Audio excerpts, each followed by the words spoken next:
What is up, ladies and gents? Noli here. Welcome to my very first video dedicated to the Payday Crimewave edition following its launch. I've been playing it an awful lot on the Xbox One, and I feel like I have some early first impressions, and I can give you all a pretty decent overview of what you're going to be getting if you choose to pick this up. I'm going to preface this by saying if you are an owner of the PC version, unless you're just mad about the game, want to use the different controls in an environment where it's more set up for that, then I can only really recommend keep playing on the PC version. The game adds nothing new, really. What it does do, though, is bring the PC experience onto consoles, and people who play on consoles have long been missing out on these features. The Xbox and PlayStation, I believe the PlayStation got something along the lines of 3 DLCs. There wasn't an awful lot there. It was good that it came out in the end, but it took forever. And the content was just non-existent, whereas this one is almost up to where the PC version is. It's missing a few key updates, if you ask me. The experience changes as well, worth noting. We're still using the old experience system, still haven't got all the infamy ranks, but these all seem like things that are subject to change, and Overkill would like to bring into the Crimewave edition once it's been polished and set ready to be fully released to the PC version. So, what are you going to be getting? I'm going to start things off by saying what was wonderful about Crimewave Edition. This is mainly to those of you who aren't just players of the PC version, people who are considering picking up this game, either new to Payday the Heist, or you played Payday. God, there's a lot of tongue twisters here. You played Payday 2 back at launch on the previous generation of consoles, and you enjoyed the game but didn't spend much time with it, or you weren't satisfied by it overall, because a lot of these problems have been fixed. I'm just wondering whether for many of you it's going to be too little too late. Though too little seems unfair, that's certainly not the case. For the first time in a video, I've actually created a proper set of notes, well, not full notes, but at least things to remind me of what I want to talk about. So let's start off with the first massive pro to this Crimewave edition, and that is the sheer amount of content. I picked it up, I believe, for around about £30 on the Xbox store as a pre-order with the loot bag edition, and the value for that is phenomenal. Now, let me run through what I've written down. There are around about 30 heists, most of which have multiple days.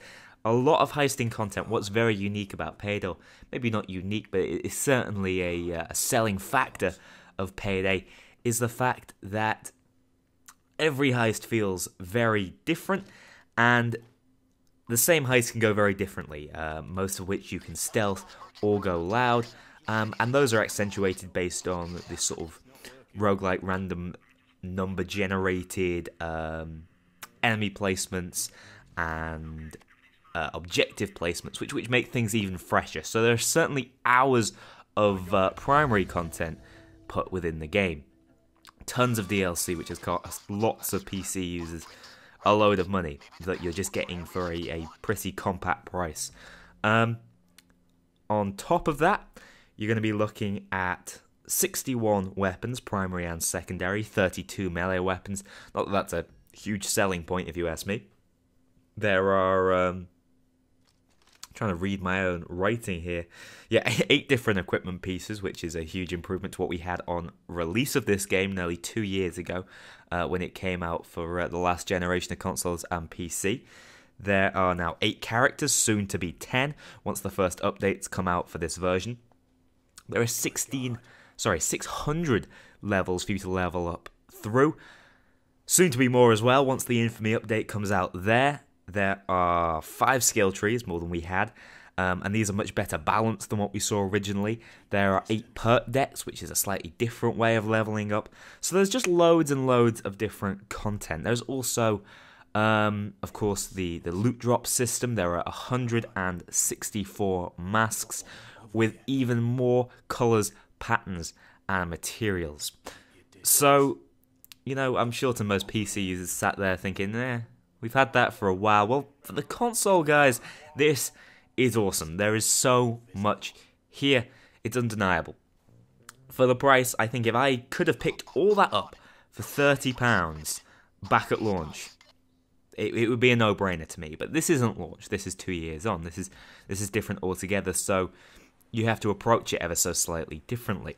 Now, as far as the actual sort of port goes, how it's working on the Xbox, I can't speak for the PlayStation, but I can tell you that graphically, incredibly impressed. I think it looks really nice. It's still got, you know, those janky Payday graphics at times, but it looks nice. It looks very bright, and they've accentuated all the good things about the Payday graphics and sort of hidden, I feel, some of the potential downsides to the PC version. However, this does of course come with a drawback, that being a 30 frames per second cap, which is expected, is slightly disappointing. Not much we can do about it now, but that's how it is. So if your frame rate is hugely important to you, you're going to have to stick to the PC version and it's smooth 60 frames. The 30 frames don't feel bad, and it being a cooperative game, it's not the end of the world. It's not like having a competitive shooter that's capped at 30. So I'm sure most of you, especially console players, will probably be used to it and won't find any issue with it at all. Other than that, the port's very smooth. The controls are fantastic. I remember when I first tried to play Payday on the PC, the controller support felt dreadful, and I can only imagine it still is. The controller here feels much better suited. The sensitivity is a little bit haphazard, but with a bit of assistance from the old aim assist, loud combat isn't too difficult. It's certainly harder than it would be on PC, and you're going to find that within most games. You try and plug in a console to play Call of Duty on the PC, you're going to get destroyed. I know for a fact, from my own experience. So that's to be expected, but it's not too bad, and the stealth gameplay feels almost exactly the same. Controls are nicely placed, very natural. I do have a couple of complaints, which I'll get onto later, in terms of the controls, that you're going to need to weigh up when considering a purchase.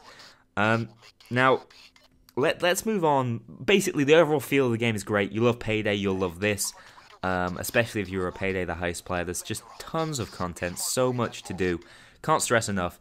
If either you're a new person facing the franchise, pick this game up. It's so good at this value. Or if you're someone who was let down in the past, certainly consider taking another look. But there are a fair few teething problems and maybe more long-term issues that I'd love Overkill to take a look at and address, moving on with the update of this DLC, of this game, I should say, Crimewave Edition. The reason I said DLC was because that was in the back of my mind. There is no paid model yet for the DLC. It seems like DLC will continue to come out both on PC and on Crimewave with the same sort of pay, £5 per bigger DLC, £4 for a smaller one, that sort of idea. I can only imagine that's how it's going to work. So those of you who don't like that DLC pay model, maybe not so great for you. But updates, there should be tons of free updates coming out on the new console version, akin to how the PC version is updated. I'm not sure whether they're going to try and catch it up. Right now it's maybe 3 or 4 updates behind.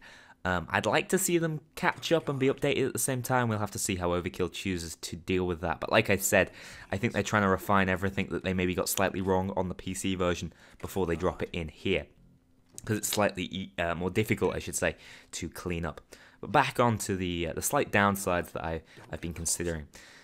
Already mentioned the frame rate. Load times are much worse than they are on PC. They're still not bad, don't get me wrong. They're not Bloodborne level.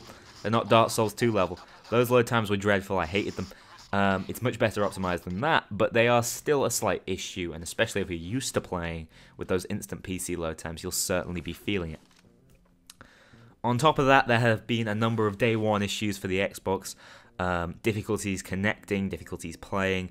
Not only a slow connection progress, a kind of buggy connection progress, but half the time games fail. It's things that you've seen on PC sort of accentuated in the Xbox release, and that is being fixed as we speak. I'm waiting for a full fix right now, but that's just meant I've done loads of solo stealth, so it's not ruined my experience. It may have ruin some people's who want to play with their friends a lot. But for myself, I've just been kind of enjoying getting used to the controls and sitting back and enjoying what is a nice looking game, to be honest. Now, here's a small problem which I despise, and this is partially because Hoxhood. Now, that's one thing I need to mention. No mods. That is a double-edged sword, if you ask me. Mods are fantastic. They really improve the Payday PC experience, and they've got quite advanced, especially HUD mods, like Hoxhood, which is phenomenal, and you can get very used to playing with and really assists in your overall enjoyment of the game, I feel. So you've got no access to that. But at the same time, hackers are going to be considerably less prevalent, especially if Microsoft, Sony, and Overkill do their best to crack down on it. So, like I said, double-edged sword, you're going to miss out on some things, but you're also going to probably have a much cleaner experience online. But as I was saying, the controller, when it comes to push-to-hold interactions using right bumper, is a pain. The number of times where my finger has slightly moved along that button, which I personally am not a huge fan of on the Xbox controller, and have let go of a pager, failed a heist. Infuriating. If Overkill could do the same thing that is already programmed within Hoxhood and port that over, it would be hugely appreciated by myself. I don't know whether anyone else has experienced this, but I would love to have a press to interact as opposed to a hold to interact. Just a little personal plea, that one. Generally, the controls are quite well set up, though. You know, you've got the option to have hold to run or press to run, hold to aim or press to aim, those sort of things to customize for your own playstyle. But not that. And I really feel that hold to interact is a nightmare that is going to continue plaguing my experience with it. There are also, of course, a number of missing heists. The car heist, I'm trying to think, the Alesso heist. All of these will come out alongside the missing characters in days to come. I'm not sure when, no estimated time, but I was slightly disappointed to see they weren't in the launch, but I, at the same time, understand completely why they were not. One of the factors that really stood out in my mind was the fact that the game was still missing features that were promised to us nearly 2 years ago, and are still being promised to us.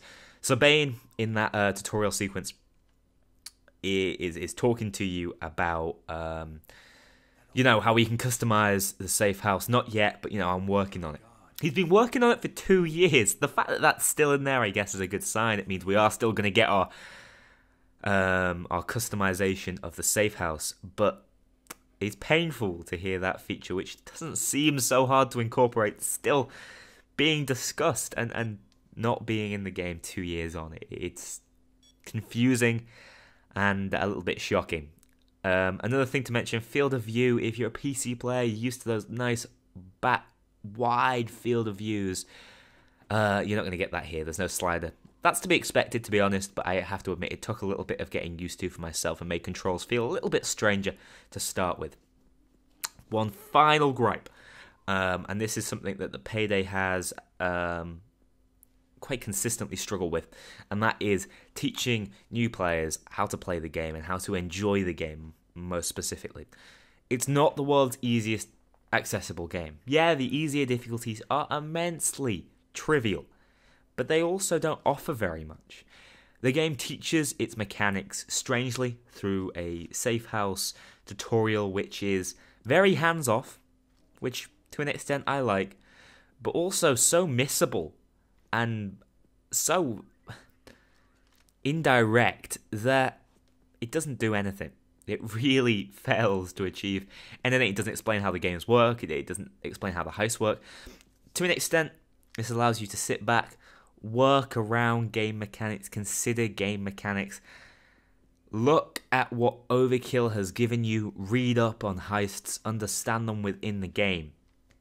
But generally, you're more likely just to look up YouTube tutorials because the game isn't hands-on enough with its explanation. I love how hands-off games like Dark Souls are. It's perfect for their level design. Payday, the game's a little too fiddly, and at times I wish there'd been a greater influence on new players to keep them sticking around. You know, it can be very disheartening as a new player to enter lobbies, not understand what's going on, and then get kicked. That's what I feel is an issue, and it's something that Overkill has yet to fix, and I was hoping maybe Crimewave could. But that's it for the gripes. So generally, they are tiny little things that could be adjusted. There are slight stuttering issues as well, just to mention, on civilians on certain heists like 4 stores. Not sure what that's about. Don't know whether it's based on the frame rate, based on how they've programmed the civilians. They look strange, but it's kind of Payday charm and hasn't bothered me at all. Hasn't damaged my immersion, whatever that is. But the overall feel of this is phenomenal. I love it. And, you know, I've played so much Payday. You'd think I'd be burnt out as hell. And I go through stages where I don't want to play the game, but I've picked this up and I've spent hours on it. Just solo stealthing, enjoying the game again. And if I can do it after all my time doing it, playing the game, if you've only played 10, 20 hours of Payday, check this out. It's so good. It's got so many hours of content. I would say, based off my 1,000 plus on the PC version, you could easily get 200 hours into this game, no problem. Still not be bored, depending on the way you approach it. And 200 hours for any game, I think, is phenomenal value for the time you spent enjoying it. And that is what Payday has in spades, especially with this re-release. Where Payday faltered, had really enjoyable mechanics at release 2 years ago, but it really failed on the content front. That has been utterly eradicated, and I hope this game does really well. Again, just a couple of problems that could be ironed out so easily, and once they're removed, you know, this version will certainly hold a candle to the PC version. Can't recommend it above it, simply because it just does not have the same specs. The consoles just can't handle it. The 60 frames per second matter to many people. The field of view also matters. Sometimes the controls being ever so slightly clunky. They all are factors that matter and mean that the PC version to me is still the definitive edition, as you'll find with most games that have been coming out recently.